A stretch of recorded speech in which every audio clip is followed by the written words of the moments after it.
you doing, baby? Happy Friday. And today,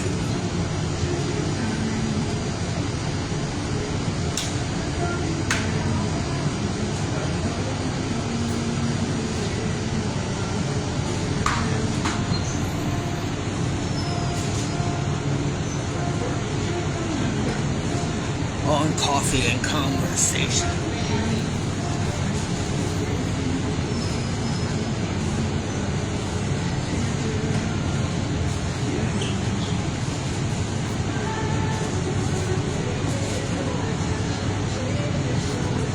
With your girl, Sean Kenya. When you get a minute, yep, that's how this morning going. When you get a minute, damn, what do I want you to do? When you get a minute, go to the YouTube channel, Coffee and Conversation with Shakenya, and hit subscribe. Look at some of the videos, and if you see any of them that you like, I would appreciate if you hit share. And then I appreciate if you come back around 7.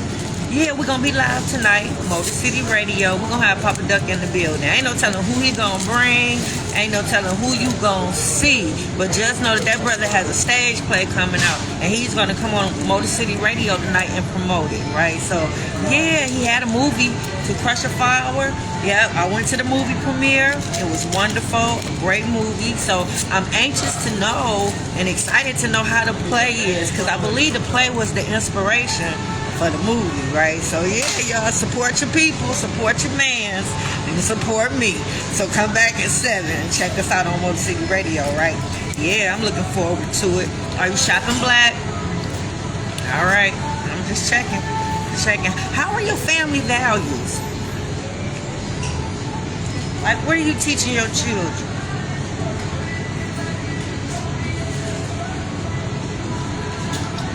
Just asking. We raising our daughters. We in part 112. Yeah, but we still in 2017.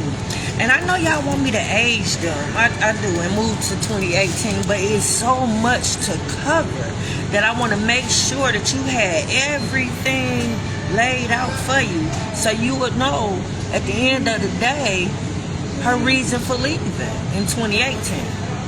Just a year later, right? So yeah, a lot had to happen for her to just leave everything and leave us behind in 2018. So yeah, so 2017, I'm just trying to stay there for a minute just to make sure I cover everything, right? Yeah, because she left in 2018, never to be heard from again. So all that I did was for nothing. I know it wasn't for nothing. I know because I know parts of it had to stick with them, and and was instilled, because I still see certain parts of the children that I'm still connected to, right? So I know some stuff stuck, but there was a lot of confusion, a lot of confliction during the time, right? So they are confused about everything that I ever taught them or ever did. Yeah, because if I was doing such a stand-up job, why would Dad take the baby, right? If I was doing such a good job, I would take it. So yeah, it left them with a lot of confusion, right? Because see, for me, I know everything I did was important, but yeah, they probably don't see it that way, right? They're not even excited about none of the stuff that I do anymore. I know, I'm not mad at them or anything. They don't know no better, because this is what they have been taught. Yeah, but I was using all the seeds of co-parenting. I was playing fair. I was sharing the baby equally. Yeah. I wasn't fighting or arguing with Dad. Never talked bad about Dad to the baby. I was an upstanding role model, I'll say, because I didn't use any drugs or alcohol in front of the baby. I didn't smoke cigarettes. I mean, I did everything moms do. I taught all the classes. Yep. I bettered myself as a parent while I was parenting, while they were growing up, by going back to school. All that should have counted for something. I should have, like, if this was a game, I should have racked up some points.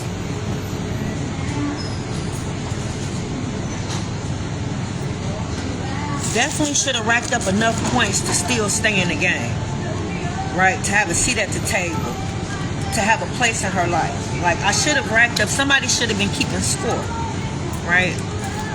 Fix it, Jesus, fix it. So for it to be no contact for so long, why? You gotta justify that. You gotta have a reason to take a child out of a parent's life. You gotta have a reason for doing so, right? Because if you don't have a reason, you have to create one, right? So that's where these manipulation tips come in at. Yeah, I should add enough points. That traumatized my grown children. Her being able to just leave, nobody saying anything, nobody accounting for nothing, just gone and just not to be heard from. Yeah, that traumatized my grown children. Yeah, got them second guessing themselves. Yeah, it's unfortunate because they were perfect. Yeah, I told you how we was living in 2017. Yeah, they didn't have to make any changes. All they had to do was to get better at who they already were. So they were already the people that they were going to be, right? But when she left, yeah, that was trauma. That was a loss. Because everybody's dreams and stuff was riding on each other. That whole team, everything I told you that the children were, everything. Yeah, it wrote. So that team being broken up, yeah, it was so much wrapped up into that, right? Fix it, Jesus, fix it. So yeah, that traumatized them. So them second guessing themselves and yeah, only a fraction of the people that they were. That's that psychological damage that we talked about. Yeah, they doing things they never did. Yeah, they doing things they never did, and they doing things that I know if the baby was still in our lives that they wouldn't have done, because their whole being and makeup when it came to me instilling certain things in them and me talking to them about their roles and the obligations to the family and the responsibilities that's labeled and attached to those roles that they play, yeah, they would never do anything like that, like some of the things that they've done. They just wouldn't, because they were impression, the babies, the younger generation, the people coming behind them, they wouldn't want to set that type of example, right? Yeah, it's not all bad, but they're different people, right? Because I'm gonna be honest, I'm happy that they still were able to continue to go on in whatever direction they were going because of what happened, because it was so traumatizing, right? Hey, twin, right? So yeah, I give them credit for that, but still, at the same token, them doing things that they never done and they were grown lets me know how much they were affected by her loss, right? That's the adverse effect that we talk about. Because here it is now, my children were exposed to everything as adults that I had sheltered them from as children. Fix it, Jesus, fix it. Jesus, fix it, right? So these last 6 years, everybody is different. So what's your take on family? Like when you raising your children, did you raise your children to be for family, or did you raise your children to be fuck family? Yeah. Fix it, Jesus, fix it. Excuse my language, it's a Christian show. Yeah. Were you teaching your children to get along with family? Were you teaching your children that blood was thicker than water? Was you teaching your children that family comes first? Was you teaching your children that you can't choose your family? I'm just asking, because it makes a difference, and how you move with your family makes a difference. Like, how do you demonstrate it? How are you? Are you there for your family when they call? Like, every Christmas, I will buy everybody in our family Christmas gifts. I would write down all my aunties' names, and then I would write their children's names in front of about 50-something gifts. I know this ex-husband that I'm dealing with right now, he would say, why you be buying them people gifts? Them people don't give a fuck about you. They don't never buy you shit. That's how mean. He was so mean. Oh my God, when I tell you I was so happy when I left that marriage. He was so mean, right? And me, I was raised that you do things out the kindness of your heart. You don't do things to look for anything back, right? So that's how I was raised. That's how I was. So it didn't matter if they bought me a gift or not, right? This is what I wanted to do for my family. So everybody that I had seen and talked to that year, I would get them gifts. So if they didn't come over to the brunch, because I do a brunch every Christmas, have done it. That's my traditional thing for years, right? up until the baby left. Yeah, these last 6 years, I think I've only did it a couple times, but this is something that I've done for years. So if anybody didn't come to the brunch, me and the kids would get dressed and go to their house on Christmas and give them their gift, right? We would go to events. I would make sure the children go to events. They stayed the night over some of the family members' house. Like, I did a lot to make sure they were still connected with family. We had family members live with us at one point in time, right? So they knew how important it was for family, right? Fix it, Jesus, fix it. Do your children know their role in the household and the family? Do they know their responsibilities, right?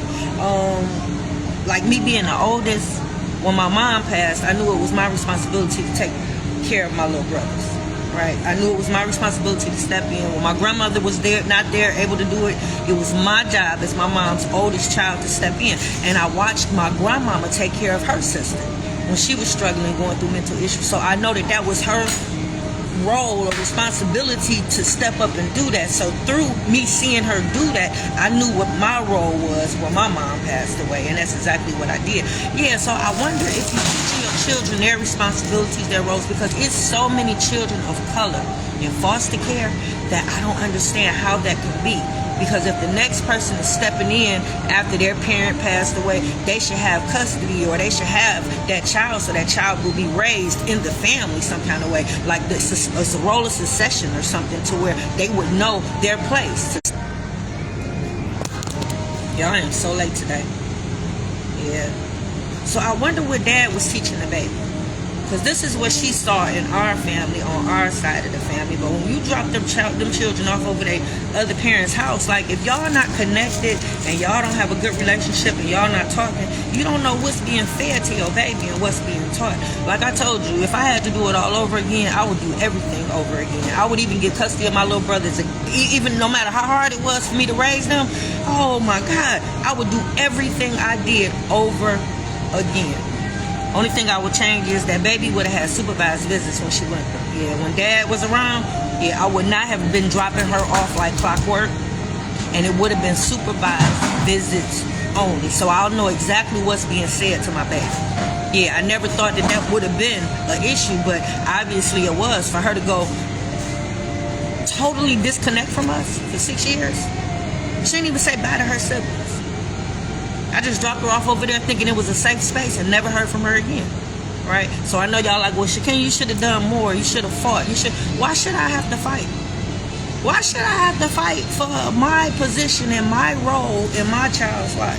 Why would I have to fight for that when I'm doing everything I'm supposed to do as a mom?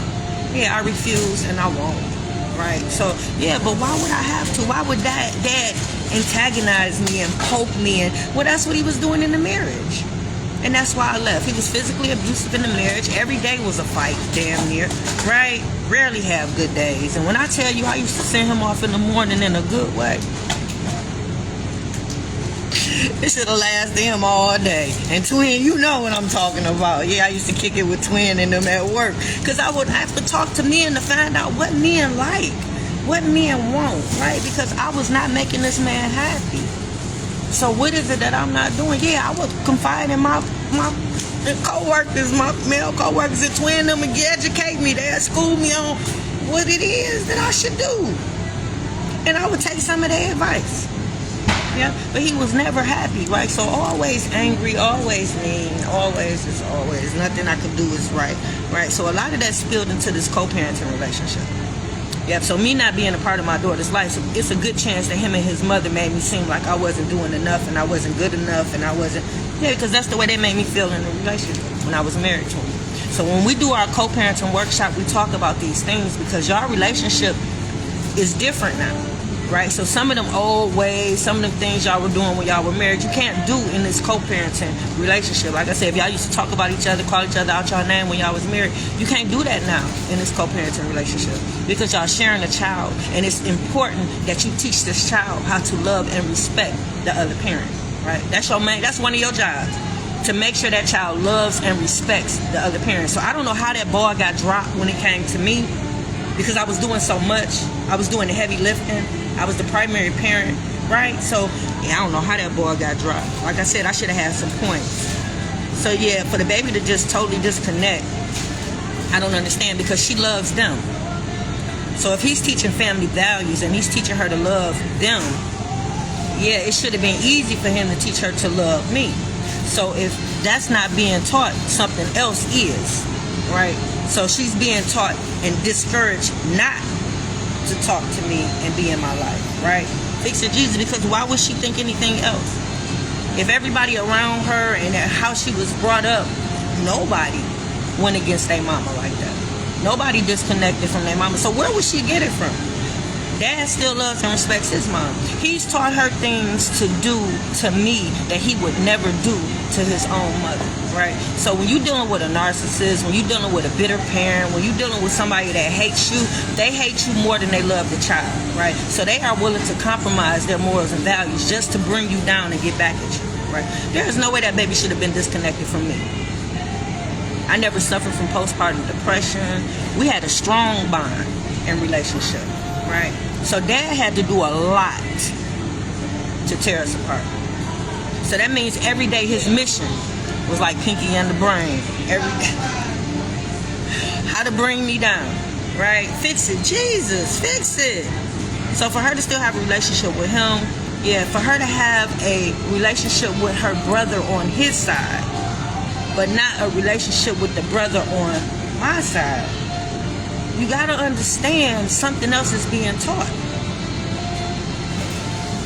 Because that relationship should be equal, and it should be more because my son is older and he helped raise her. So that relationship should be solid. But she wouldn't no contact with all the children, right? Fix it, Jesus, fix it, fix it. Yeah, she left us with no problem. She should have been kicking and screaming.